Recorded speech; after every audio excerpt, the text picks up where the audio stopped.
United Nations ने हिंदी को उस मुकाम पर रख दिया है जहाँ पर उनकी स्पेसिफिक जो ऑफिशियल 6 लैंग्वेजेस हैं, बेसिकली इनमें आती है इंग्लिश, फ्रेंच, रशियन और चाइनीज़, इस तरह की ज़ुबानें आती हैं, जिनके मुकाबले पर अब हिंदी आ गई है। और वो क्यों आई है? वो इसलिए आई है क्योंकि अगर हम 1947 से लेकर अब तक की बात करें तो इंडिया ने बहुत ज़्यादा प्रोग्रेस की है। हमारे साथ आज़ाद होने वाला मुल्क, बल्कि हमसे एक दिन बाद आज़ाद होने वाला मुल्क जो है वो इतना आगे बढ़ चुका है। क्योंकि इन्होंने कुछ इजाद ही नहीं किया, इनके पास कुछ है ही नहीं बात करने के लिए।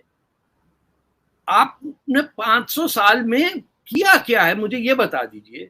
वो हिंदू तो 5000 साल पहले मोहनजोदारो बता देगा आपको कि शहर बनाना आता था। मुझे ये बताएं, पाकिस्तान ने 1947 से लेके अब तक किया क्या है? कुछ भी नहीं किया। आप चाइना के माली हैं, ड्राइवर हैं। IMF नाराज हो जाएगा और वो नहीं आएगा और आप क्राइसिस में चले जाएंगे, या आप उनकी बात मानेंगे तो चाइना के साथ तल्लुकात खराब हो जाएंगे। हो सकता है वो 2 बिलियन जो देना चाह रहे हैं वो भी डिले हो जाए। जी, क्या करेंगे? क्या फॉर्मूला आपके पास? क्या सोचा है आप लोगों ने? कोई सोल्यूशन है, कोई हल है? मेड इन इंडिया जो है वो मेड इन चाइना के वर्सेस पर आकर खड़ा हो गया है। इंडिया में जो है वो हर चीज़ की मैन्युफैक्चरिंग जो है वो अपनी चाय 1-1 2-2 प्यालियां पीना कम कर दे। हिंदी उनकी कौमी ज़ुबान जो है अब उसको उस जगह पर रखा जाएगा, वैसे स्टडी किया जाएगा जैसे बाकी लैंग्वेजेस को स्टडी किया जाता है। ऑब्वियसली बात है, यूनाइटेड नेशंस ने ऐड किया, ये कोई छोटी बात नहीं है, बहुत बड़ी अचीवमेंट है। जय हिंद दोस्तों, a very warm welcome to Hindustan special channel. संयुक्त राष्ट्र महासभा ने हिंदी भाषा को अपनी भाषाओं में शामिल कर लिया है। यूनाइटेड नेशन के 1946 में प्रस्तावित प्रस्ताव के तहत कहा गया है कि यूनाइटेड नेशन के उद्देश्य को तब तक प्राप्त नहीं किया जा सकता जब तक कि दुनिया के लोगों को इसकी जानकारी नहीं दी जाती। इसी उद्देश्य के तहत भारत की राष्ट्र भाषा हिंदी को भी शामिल कर लिया गया है। संयुक्त राष्ट्र महासभा ने पहली बार हिंदी भाषा से जुड़े भारत के प्रस्ताव को मंजूरी दी है। भारत की ओर से ये प्रस्ताव लाया गया था। यूनाइटेड नेशन ने माना कि संयुक्त राष्ट्र के कामकाज में हिंदी व अन्य भाषाओं को बढ़ावा देने की जरूरत है। भारत के लिए इसे एक बहुत बड़ी सफलता माना जा रहा है। अब पाकिस्तानी मीडिया भारत की राष्ट्र भाषा को यूनाइटेड नेशन द्वारा अपनाए जाने पर सख्ते में है और चर्चा कर रहा है कि हिंदी का यूनाइटेड नेशन द्वारा अपना लेना भारत की बहुत ही बड़ी जीत है। तो चलिए दोस्तों, आज की वीडियो की तरफ चलते हैं। Thank you so much. Hindi language को ऐड किया गया है और सेम एज इट इज़ उनको बढ़ती जैसे इज़्ज़त और फ़रोख्त हासिल होती है ना, वैसे ही एज इट इज़ जो है हिंदी लैंग्वेज को हासिल होगी। मैं आपको ये बता दूं कि यूनाइटेड नेशंस ने हिंदी को उस मुकाम पर रख दिया है जहाँ पर उनकी स्पेसिफिक जो ऑफिशियल 6 लैंग्वेजेस हैं, बेसिकली इनमें आती है इंग्लिश, फ्रेंच, रशियन और चाइनीज़, इस तरह की ज़ुबानें आती हैं, जिनके मुकाबले पर अब हिंदी आ गई है। और वो क्यों आई है? वो इसलिए आई है क्योंकि अगर हम 1947 से लेकर अब तक की बात करें तो इंडिया ने बहुत ज़्यादा प्रोग्रेस की है। हमारे साथ आज़ाद होने वाला मुल्क, बल्कि हमसे एक दिन बाद आज़ाद होने वाला मुल्क जो है वो इतना आगे बढ़ चुका है। हर फील्ड की ही बात कर लें, आप एजुकेशन को पकड़ लें, आप IT को पकड़ लें, आप बिज़नेस को पकड़ लें, चाहे आप किसी भी इंडस्ट्री को पकड़ लें, तो इंडिया की मैन्युफैक्चरिंग जो है वो अपनी है। इसके अलावा सबसे बड़ी बात जिसको हम एशिया में सुपर पावर कहते हैं, चाइना को, चाइना की हर प्रोडक्ट, हर एप्लीकेशन जो है वो इंडिया में इस वक्त बैन है। मेड इन इंडिया जो है वो मेड इन चाइना के वर्सेस पर आकर खड़ा हो गया है। इंडिया में जो है वो हर चीज़ की मैन्युफैक्चरिंग जो है वो अपनी है। अगर हम रिसेंटली बात करें, इंडिया की GDP ने चाइना की GDP को बीट कर लिया है, क्रॉस कर लिया है। 8.2% के रेट से इंडिया की GDP चाइना की GDP से ऊपर जा रही है। ठीक है, अब जहां हम चाइना को देखते हैं वहां अब इंडिया आ गया है। हम देखते हैं कि आने वाले सालों में इंडिया सुपर पावर है।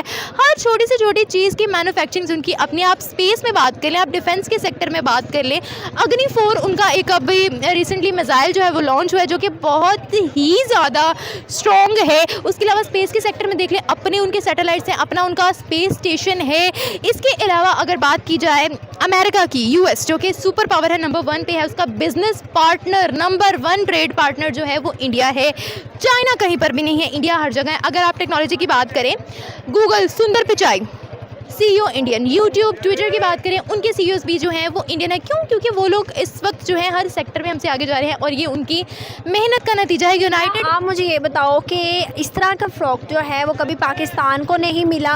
पाकिस्तान इस सारे स्टेडियम में कहीं नज़र नहीं आता। वाई? आप मुझे ये बताएं, पाकिस्तान ने 1947 से लेकर अब तक किया क्या है? कुछ भी नहीं किया। आप क्या समझती हो कि इंडिया के साथ ऑल ओवर द वर्ल्ड हर मुल्क ही तकरीबन ट्रेड कर रहा है, एक्सपोर्ट इम्पोर्ट उसकी इतनी ज़्यादा एक्सपोर्ट ऊपर चली गई है, सिर्फ एक पाकिस्तान पाकिस्तान है जिसके साथ वो बहुत पीछे है एक्सपोर्ट इम्पोर्ट में, इवन के पाकिस्तान के ताल्लुक भी किसी मुल्क से इतने खासे नहीं हैं। देखिए बात की जाए अगर इंडिया के ताल्लुकात हमसे अच्छे नहीं हैं, ट्रेड नहीं हो रही, तो बात यह है कि हम लोग अपनी अना का शिकार है। हम एक खित्ते को लेकर इतना एक दूसरे के पीछे पड़ गए कि हम जानी दुश्मन बन गए हैं। हम पसंद ही नहीं करें ट्रेड करना, हालांकि इंडिया जिस तरीके से आगे पहुंच गया है बिज़नेस के सेक्टर में, अगर ट्रेड होती है, अगर बिज़नेस होता है तो दोनों ही मुल्कों का फ़ायदा, नो डाउट पाकिस्तान का बहुत ज़्यादा फ़ायदा है इस चीज़ में अगर इंडिया के साथ ट्रेड होती है। लेकिन मेरा नहीं ख्याल कि कभी भी होगी। एक खित्ते को लेकर हम लोग जो हैं बस एक दूसरे के जानी दुश्मन बने पड़े हैं।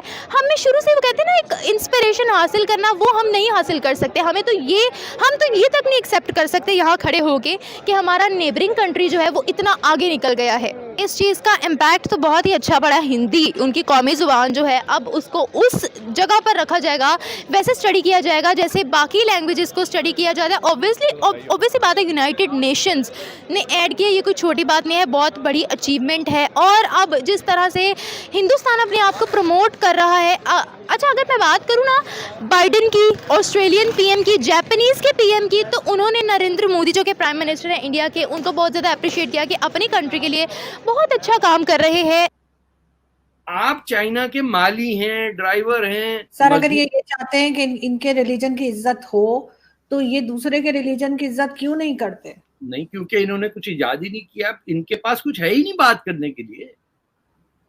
आपने 500 साल में किया क्या है, मुझे ये बता दीजिए। वो हिंदू तो 5000 साल पहले मोहनजोदारो बता देगा आपको कि शहर बनाना आता था।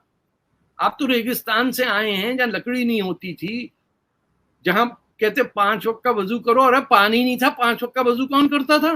तो सर जो हिंदू हैं वो रिएक्ट क्यों नहीं करते जब मुस्लिम्स उनके लिए गलत अल्फाज इस्तेमाल करते हैं रिलीजन के लिए? मुझे मेरे एक दोस्त हैं, वो कह रहे थे मेरे शो में ही कि जी हम उनसे हाथ जोड़ के कहते हैं कि आप हमारे रिलीजन की इज्जत करें, और वो नहीं करते। मैंने कहा वही हाथ, एक उसमें से एक हाथ लेके कान के नीचे धर दें तो सही हो जाएंगे। आपके ख्याल से सख्ती करनी पड़ेगी, क्या करना चाहिए? नहीं, देखिए इंडियन जो एक फ्रेम ऑफ माइंड है, आप उसको पिछले 5000 साल में देखिए। हिंदुस्तान से कभी कोई निकला ही नहीं है किसी दूसरी कंट्री पे अटैक करने।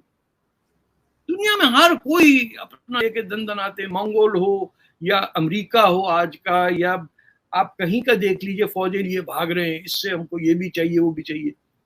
आप सोचिए कि पूरा मलेशिया, इंडोनेशिया, ये पूरा एरिया मुसलमान होने से पहले ये हिंदू या बुद्धिस्ट था।